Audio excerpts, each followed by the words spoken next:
Georges di nuyu en tout cas waa kër gi yëpp. jërëjëf Mbaye Jacques Diop yow taskatu xabaar nga conseiller technique ci ministère des sports waaye itam yaa jiite bërëbu xalaatukaay yi ñu naan plateforme club des experts sportifs ak beneen mbootaay bu ñu naan Globe Sport daa am lu ngeen di amal ci foog naa tey ngeen koy amal noonu la am ci Ndakaaru waxtaan wu jëm ci fexe nu ñuy gën a ñoŋalee tàggat yaram ci Sénégal ci biirum tasum xibaar événement yu mag yi ay coupe du monde ak yooyu bu amee ay jeux olympiques nuñ ciy taxawee dinañ waxtaanee itam wàllu koom-koom ci biir sport bi nu ñuy fexe ba discipline yëpp gis ci seen bopp xam naa dafa fekk ni li des bëri na ci liggéeyu gaañ yi ndax boo jëlee football bi rek ak ni mu doxee ni ci Sénégal gagné li ci waroon tukkee ci koom-koom moom des na am déet.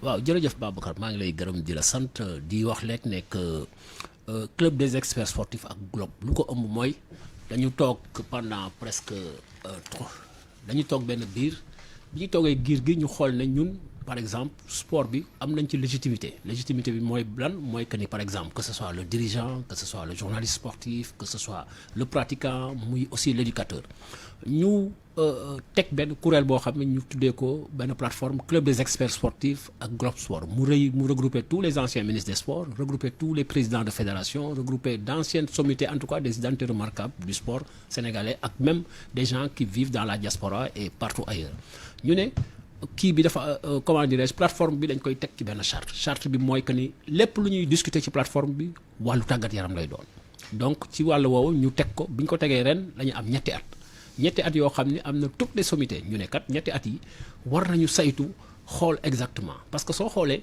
dans le cadre de la politique sportive du Sénégal il y avait 4 grandes orientations moo noon d'abord la gouvernance et la modernisation du sport dans sa globalité il y avait le financement du sport il y avait aussi la question des infrastructures mais au-delà de ça aussi il y avait la formation des cadres administratifs et techniques ñu ne ñun war nañu saytu loolu parce que dafa am aujourd'hui une nouvelle donne le président Macky Sall va quitter le pouvoir il y a des candidatures yoo xam ni dañu ne ñoom dañu bëgg jël réew mi ku bëgg jël réew mi aussi war nga mën a ñëw waxtaan ak aussi ñi nga xam ni ñoom ñoo ŋànk sport bi ñi nga xam ni am nañu légitimité ñi nga xam ni aussi sport bi moom ci la ñuy xalaat chaque jour ci wàllu woowu ñu ne ñun dañuy taxawal benn kuréel dañuy taxawal benn panel boo xam ne dañ koy tenir suba incha allah à partir de 9h. ci arène nationale bu Pikine ñi bëgg a jël réew mi ki ñu naan Amadou Ba premier ministre ci la bokk ndax moom moo nekk jamono ji ministère sport moom koy xanaa nag moom li ngeen di waxtaanee moo ca gën a yey ndax dénk nañ ko sport bi est-ce que mi ngi doxal.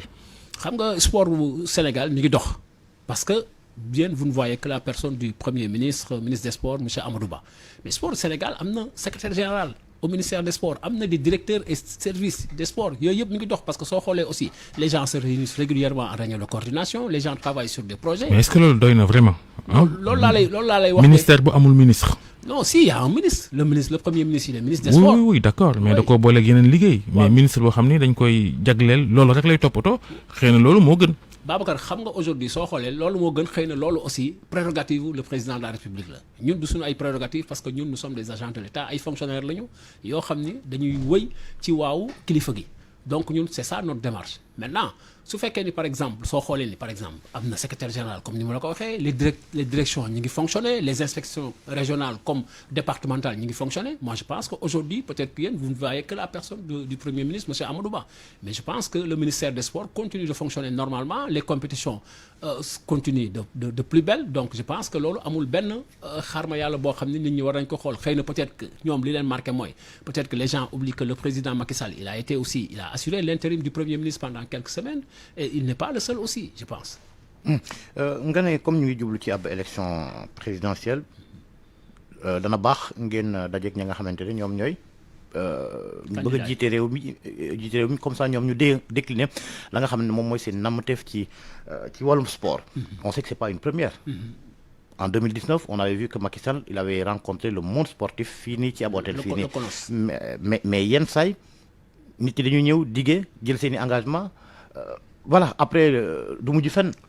non xam nga ñun suñu plateforme c'est différente du comité national olympique sportif sénégalais comité national olympique sportif sénégalais moom mooy kuréel bi nga xam ni moom moo ŋànk fédération yi moom mooy la mère des fédérations mais ñun dañu am lu ñuy wax naan une société civile sportive boobu ça regroupe des universitaires ça regroupe des journalistes ça regroupe des présidents de fédération dafa maanaam daal y a toutes les identités remarquables du sport et dañu bëgg aussi que candidat buy yow aussi mu décliner sa politique sportive mu nekk un développement durable du sport parce que aujourd'hui par exemple quand on voit le sport ni mu tëddee mais le sport war na au moins xalaat la création de cluster mooy lan maanaam nga xool ni par exemple dans la formation nga jël ay chercheurs au moins dans la santé nga jël ay kàngam yoo xam ni sont bons dans la santé dans l'éducation c'est comme ça que noonu la ñuy taxawalee sport mais sport les gens pensent que aujourd'hui sport dafa am ay yeneen dimension au-delà de ces dimensions classiques muy li nga xam ne mooy éducative muy dimension éducative dimension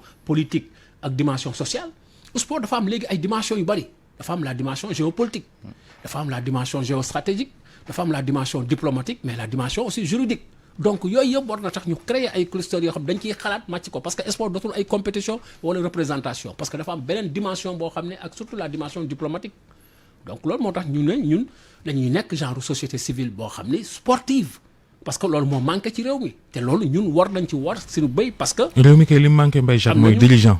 waaw ay dirigeant la manqué ndax bu ñu jëlee misaal football bi waa fédération Sénégal football ñoo fi gën a yabaate ni football bi tollu Sénégal ak manqué yi ci am.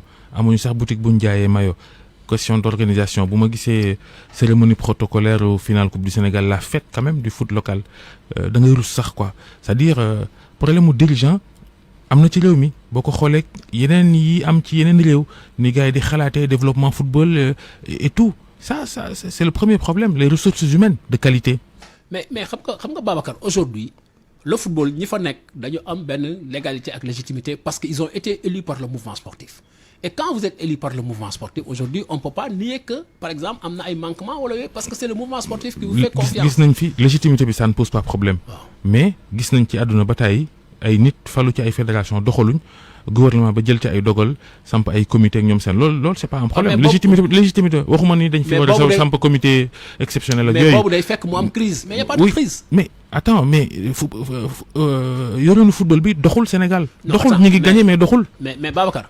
xam nga aujourd'hui quand on vous confie une fédération il y a une lettre de mission la lettre de mission daf lay wax nga au moins massifier la discipline le football on le joue partout on joue le football et aujourd'hui il y a une embellie des trophées sur le plan continental et je pense que jamais dans l'histoire du Sénégal l'arbre qui cache la forêt non c'est pas l'arbre qui cache la forêt parce que aujourd'hui toutes les équipes sont qualifiées à la Coupe du Monde et toutes les catégories jouent. Et c'est ça aujourd'hui par exemple su fekkoon ne par exemple yeneen fédérations yi wala certaines fédérations mel nañu kon le football kon aujourd'hui du sport du am problème bi du ñu am sax duñu ko xalaat mais quoi qu'on puisse dire aujourd'hui ça je pense que il faudrait remercier et féliciter les dirigeants du football qui ont fait un excellent boulot parce que c'est pas parce que le protocole du comment dirais-je le protocole de la Coupe du Sénégal a failli de la finale de la Coupe du Sénégal que les gens pensent que ça ne va pas mais parce que il y a un président qui est là qui délègue ses pouvoirs il y a des vice-présidents aussi qui délèguent leurs pouvoirs maintenant ñoom du ñu nekk fee di gérer affaire du protocole parce que bu ñu amee organisation ku nekk war na ko mën a gérer ku nekk am nga ay prérogatives ku nekk am nga ay kii moi je pense que aujourd'hui moi vraiment les dirigeants du football je leur tire un chapeau en toute honnêteté. dirigeants yoo xam ne billet stade sax mënuñ ko jaay normal mais franchement Mbaye Jacques il faut que ñu waxante dëgg fédération bi bu bëri ay cuune bëri yëfi cuune yu ciy xew. non xam nga Babacar aussi. nañu waxante dëgg. non Babacar moi comprendre que moi je suis pas dans la fédération je suis au ministère des Sports mais ce que je peux vous confirmer et vous affirmer que nous tenons régulièrement des réunions avec la fédération et je pense que comme ni ma la ko waxee su fekkoon fédération de football ni mu structuré ni muy tenir à jour ces comment dirais-je ces réunions là yeneen fédération dinañ ko tenir seen réunion et si ak seen surtout ni mu performanté su fekkoon ne aussi yeneen fédération performante nañ ko aujourd'hui on ne parlerait même pas de sport il y aura même pas de débat ou pas c'est ça le problème aussi. sport bi ci wàllu boppam en général comme wax nga candidat ñu delluwaat ci Macky Sall am na la moo liggéey woon wala itam am na la nga xamante ne monde sportif bi sakk woon na ko ci moom est-ce que Macky Sall remplir na la nga xamante moom la waroon def ak la mu liggéey woon parce que en certain moment en 2019 bi mu rencontre le monde sportif sakk woon nañ ci moom mu eggee budget wu sport fa nga xamante ne mosu faa egg. xam nga budget sport dépassé na sax les 1% les gens yi nit ñi di wax parce que quand on parle aujourd'hui du budget du sport de 1% ça a dépassé parce que regardez aujourd'hui les investissements qui ont été faits dans le budget consolidé d'investissement et au-delà de ça regardez aussi la question des infrastructures On a mis beaucoup d'argent sur la question des infrastructures, sur la formation des cadres administratifs et techniques, sur les compétitions internationales. Quand je vous parle aujourd'hui, par exemple, le Premier ministre a été obligé de faire une rallonge budgétaire parce qu'on a 19 opérations, 19 compétitions internationales en un mois. Kooku amul benn dëkk bu ko mën a supporter. Et pourtant, l'État du Sénégal le supporte. Budget compétition bi jeex na, mais l'État du Sénégal le supporte. Donc cela veut dire que quelque part, on a largement dépassé le 1% dont les gens pensaient. Parce que l'investissement dans les infrastructures sportives, les compétitions internationales et tout ça, bon, on a 65 fédérations et toutes les fédérations partent en compétition internationale. Cela veut dire qu'aujourd'hui, donc, l'État a dépassé. Et dans quelles conditions? Dans quelles conditions les ça, c'est la cuisine interne des fédérations. Parce que moi, je ne suis pas fédéral. Le ministère des Sports, bi nga bokk itam léeg-léeg xoolal coupe du monde sourd-muet football Sénégal war caa dem war a football samedi démb lañu déparé fii war a dem Malaisie ngoon la ñu yegg 17h war a xëy football ak Argentine.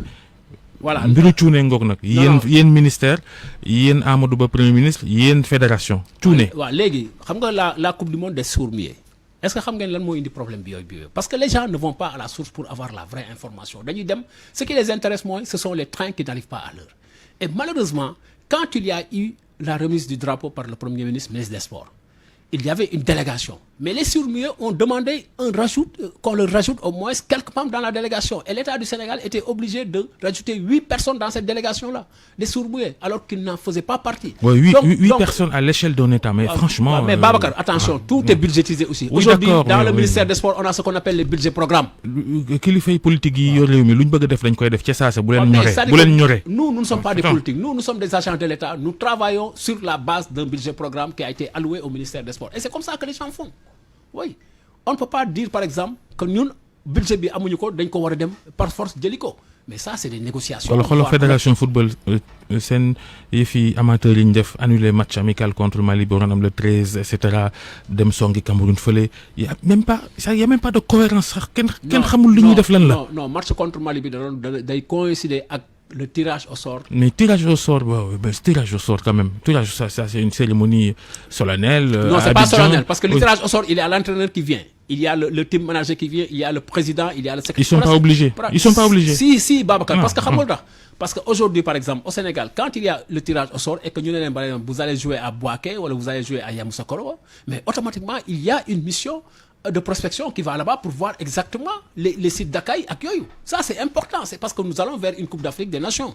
Oui, ça, c'est très important. Moi, je pense que ça aussi, il faudrait tenir en compte. Aujourd'hui, si la fédération a annulé le match et le communiqué que j'ai vu hier, c'est une annulation qui a été entendue par les deux parties, que ce soit la partie malienne comme la partie sénégalaise. Maintenant, le 12, le Sénégal, après le Sénégal va jouer à Lens contre le Cameroun. À vous entendre, ministère muy def la nga xamante ne moom mooy liggéeyam fédération également naka noonu pour les autres fédérations même si waxoo ci lu bëri lan la seen plateforme bi mën a indi kon lu bees ci liggéey bi. voilà ñu suñu plateforme bi dañu am ñetti. parce que bu lépp doxee kay moom jaratul sax wax ñetti dañu am ñetti thématique. thématique boo xam le premier thématique mooy par exemple politique sportive quelle politique publique parce que dañu bëgg aujourd'hui dans le ay experts yu mel ni comme par exemple maître Seydou Diagne.